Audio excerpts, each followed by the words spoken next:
be learning Parsha Yitro. In previous Parsha, Beshalach, it has finished with Israelites defeating Amalek after they crossed the Red Sea, which was parted by Hashem with Moshe's participation. Now, this Parsha Yitro starts from events 6-7 months later, which is the 10th of Tishrei. The year is 2449 of Jewish calendar. Yitro, Moshe's father-in-law, followed by Zipporah, Moshe's wife, and Moshe's two sons, Gershon and Elizar, arrived to the Israelite camp at Mount Sinai. On the 11th of Tishrei, the next day after Yom Kippur, Moshe teaches the people, provides advice to the people, as well as judgments in case of disputes to all of the children of Israel. Yitro, seeing a long queue of people waiting for Moshe's advice and his participation, he says to Moshe, look, what you're doing is not really very good. And he advised him to create a system of lawyer courts to select the appropriate people, with the trusted and decent people, which one will be in charge of 1,000, another one in charge of 100, another one in charge of 50, and another one in charge of 10 people within the same group of people. Basically, he offers Moshe an advice to create an education and judicial system of public service. So it means that if you do a quick calculation, you will see that for every 1,000 people, there were at least 131 public servants. Yitro stays with Moshe and helps him to implement the system. And then he departs back to Midian on the 20th of Liar, the year is 2449. Now, back to the historical narrative on the 1st of Sivan of 2448. Jews have arrived to Mount Sinai from Rephidim, as we remember, in total unity. One man, one heart. It means there were no disputes between people at that time. On the 2nd Sivan, Moshe goes up the mountain and starts the shuttle service over the next few days, as well as he debates with the angels the merits of Jews receiving the Torah. Because the angels raised serious objections to the idea, God's idea, to give the Torah to the Jewish people. We don't have the time to discuss that. That's a whole big other discussion. God says Jews must hear God's voice and keep the covenant. And people responded when Moshe conveyed that message from God. All that God has spoken, we shall do. And God explains to Moshe the rules and limitations required in order to receive the Torah. As an example, nobody except these few selected people can go anywhere close beyond the foot of Mount Sinai. And he tells Moshe that the children of Israel will be under me, God, a kingdom of priests and a holy nation. Very big statement. We will come to that in a few minutes. On the 6th of Sivan, Jews received the Torah. And that's the content of this parsha. It is absolutely clear, even from that short content which I just gave, that there are two major events take place in discussions of this parsha. First is the establishment of judicial and education systems as per Yitro's advice. And the second Jewish people receiving the Torah. Other words, beginning of the kingdom of priests and a holy nation building process. Building a civilization based on equality and freedom. Those of you who listened to my blogs last year, you will probably notice that last year we were studying Parsha Yitro, and I spoke about the establishment of judicial and education systems within the nation of Israel. So this year, let's talk about the one and only, so far, event in history of humanity. When 3.2 million people, Jews, standing at the foot of Mount Sinai, hearing the Ten Commandments from God Himself, and what it means to be the kingdom of priests and the holy nation.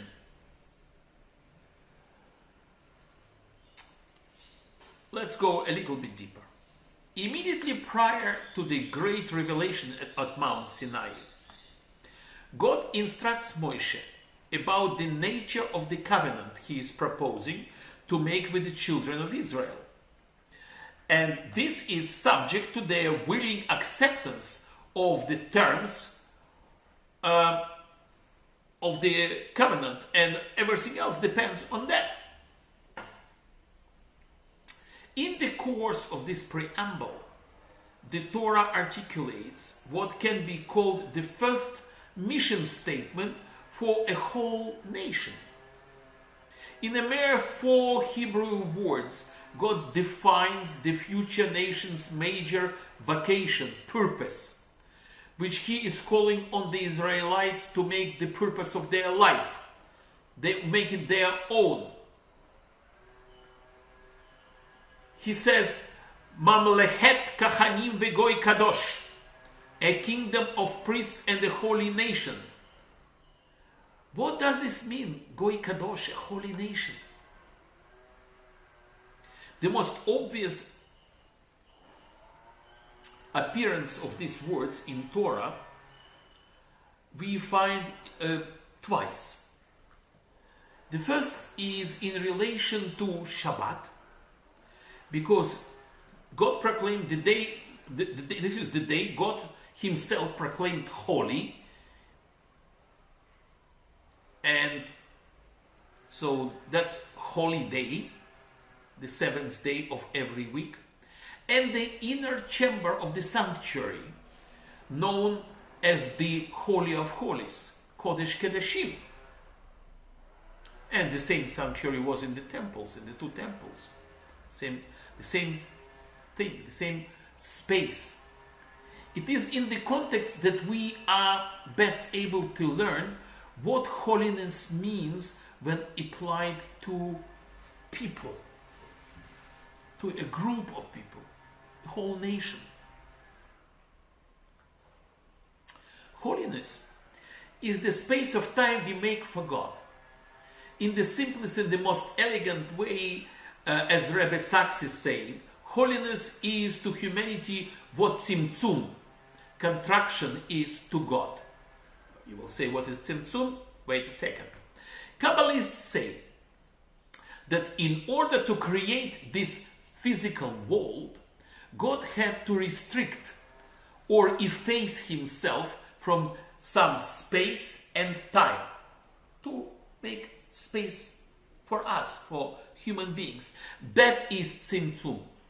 Just as God effaces Himself to make space for mankind, as we efface ourselves actually to make space for Holy of Holies or for God. We do this as well in time by a temporary renunciation of all creative activities like Shabbat. Every week we do that. And holiness is that bounded emptiness filled by the divine presence.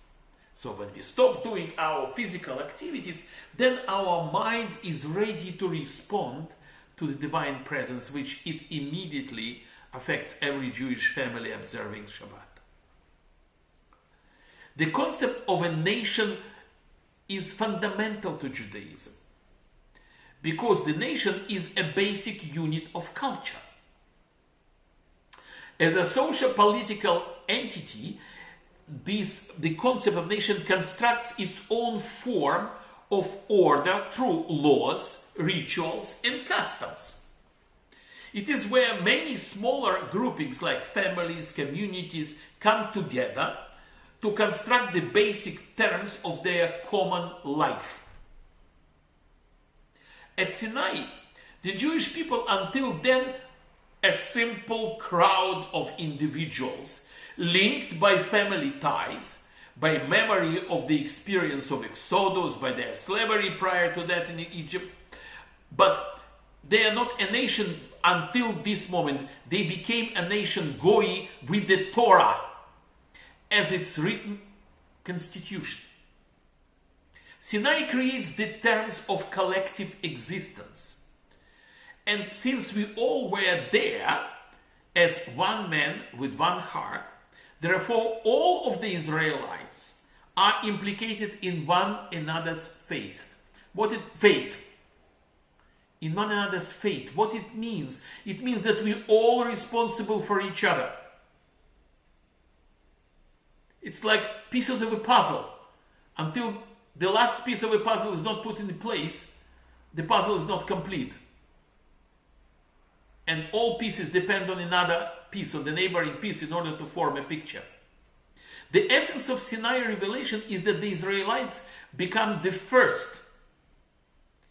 And as Rabbi Farb says again, indeed the only nation formed on the basis of a covenant with God. There is no other nation like this. Hence the significance of setting in the wilderness, in the desert. All other nations became nations because they have lived together for a long time in the same territory which they see as their home. Whether through war, assassinations, coup d'etat, plebiscite, or general acclaim, they elect an individual or a group of individuals to be their leaders, and a political structure which determines the relationships between the rulers and the ruled, the populace. Israel becomes a nation prior to all of this. It has not yet reached the land. It has got no land in the desert. It's in the middle of nowhere, in front of Mount Sinai. It does not yet have a king. These things lie far ahead in the future. Sinai constitutes the creation of a nation long in advance of those things that normally lead to birth of a nation in terms of other nations. Why? Because it is not a normal nation, but a holy one.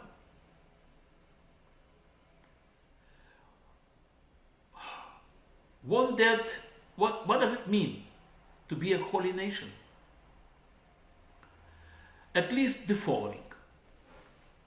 I will give you very brief few points. 1. Jewish history will continually point to something beyond itself, something that cannot be explained by the usual laws of history. That is what Moses means when he says the following: has any God ever tried to take for himself one nation out of another nation? By testings, by miraculous signs and wonders, by war, by a mighty hand and an outstretched arm, or by great and awesome deeds, like all the things the Lord your God did for you in Egypt before your very eyes. 2nd, the nation is based on Jewish law. The eternal structure of the Jewish nation is collective existence based on Torah laws. 3. We will be a nation that recognizes in all its laws the existence of something beyond itself. Thus, the very land it inhabits will not be its own, but God's. The land shall not be sold forever, in perpetuity, because the land is mine. That's what Torah says. It's in God's words. All forms of rulership, whether it's judges, elders, monarchs, will be limited by the overarching sovereignty of God. 4.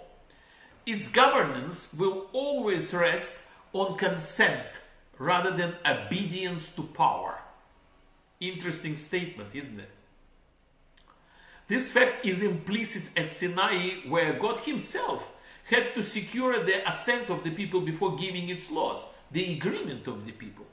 Well, he held a whole mountain above their head and said that he will kill them if they will not accept the Torah, but still, and that in that case, the Torah acceptance at that time would be illegal. But that later on Purim, Jews actually anyway accepted the Torah regardless, without any coercion.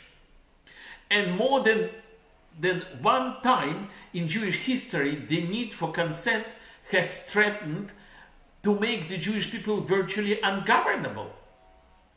Despite this, Jews never compromised on this principle. Judaism is actually hyper-democratic, and this sometimes is a political weakness. Like, look what is happening in Israel right now. The fourth election is looming. But always, the Jewish law is an assertion of human dignity. 5. Historically, the most remarkable outcome of Sinai covenant was that even when they lost their land and sovereignty, Jews did not cease to be a nation, because they became a nation well before they reached the land or acquired sovereignty, as I said a few seconds earlier. In exile, they became the world's first global people, the first virtual nation, defined not by the shared territory, faith, culture, political system, or even spoken language. We Jews around the world speak many languages in different countries, but purely by a covenant, by Torah, enacted by their ancestors more than 1,000 years earlier. The American writer Milton Farb once wrote, and Rebbe Sachs, God bless his soul, quotes him, "Each Jew knows how thoroughly ordinary he is. Yet, taken together, we seem caught up in the things great and inexplicable. The number of Jews in the world is smaller than a small statistical error in the Chinese census. But we remain bigger than our numbers. Big things seem to happen around us and to us. And that is good a way as any of saying that's what it means to be a holy nation." Shabbat Shalom. למען החי ורעי, למען החי ורעי,